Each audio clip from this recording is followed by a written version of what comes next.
ಜೈಲಿನಲ್ಲಿ ಕನಿಷ್ಠ ಸವಲತ್ತು ಕಲ್ಪಿಸುವಂತೆ ಕೋರ್ಟ್ನಲ್ಲಿ ಕಾನೂನು ಹೋರಾಟ ನಡೆಸಿದ ನಟ ದರ್ಶನ್ಗೆ ಕಾನೂನು ಸೇವಾ ಪ್ರಾಧಿಕಾರದ ವರದಿ ಮಗ್ಗುಲ ಮುಳ್ಳಾಗಿ ಪರಿಣಮಿಸಿದೆ.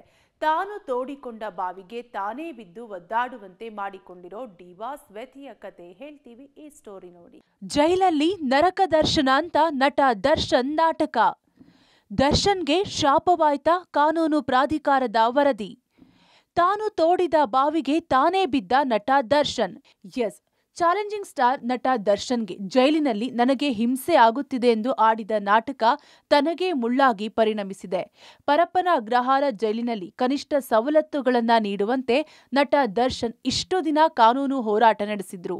ಈ ಸಂಬಂಧ ದರ್ಶನ್ 3 ಪ್ರತ್ಯೇಕ ಅರ್ಜಿಗಳನ್ನು ಕೋರ್ಟ್ಗೆ ಸಲ್ಲಿಸಿದ್ರು. ಸೆಷನ್ಸ್ ಕೋರ್ಟ್ 3 ಅರ್ಜಿಗಳನ್ನು ವಿಚಾರಣೆ ನಡೆಸಿ ಕಾನೂನು ಸೇವಾ ಪ್ರಾಧಿಕಾರದ ಅಧಿಕಾರಿಗಳಿಗೆ ವರದಿ ನೀಡಲು ನಿರ್ದೇಶನ ನೀಡಿತ್ತು.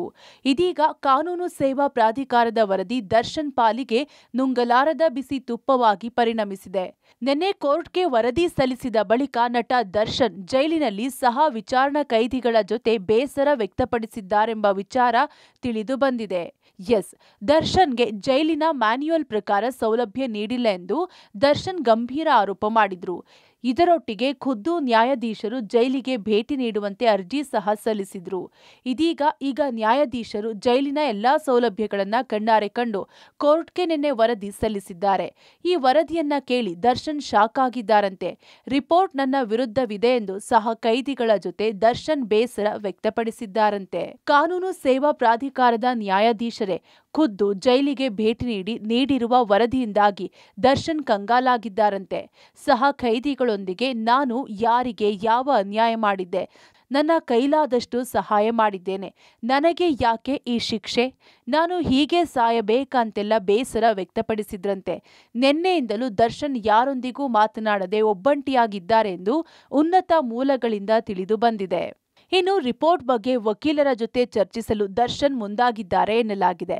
ಈಗ ಆಗಿರೋದು ಆಗಿದೆ, ಮುಂದೇನು ಅಂತ ಮಾತುಕತೆ ನಡೆಸಲು ಚಿಂತನೆ ನಡೆಸಿದ್ದಾರಂತೆ. ಹೀಗಾಗಿ ಮಾನವ ಹಕ್ಕುಗಳ ಆಯೋಗದ ಮೊರೆ ಹೋಗಲು ನಿರ್ಧರಿಸಿದ್ದು ಸೋಮವಾರದ ಬಳಿಕ ಅರ್ಜಿ ಸಲ್ಲಿಸುವ ಸಾಧ್ಯತೆ ಇದೆ. ಅದೇನೇ ಇರಲಿ, ಜೈಲಿನಲ್ಲಿ ಹಾಸಿಗೆ, ದಿಂಬು, ಹೊದಿಕೆ ಅಂತ ಹೋರಾಟ ನಡೆಸಿದ ದರ್ಶನ್ಗೆ ವರದಿಯೇ ಕಂಟಕವಾಗಿ ಪರಿಣಮಿಸಿದ್ದು ತಾನೇ ತೋಡಿದ ಹಳ್ಳಕ್ಕೆ ತಾನೇ ಬಿದ್ದಂತಾಗಿದೆ. Nagesh, crime bureau, public TV, Bengaluru.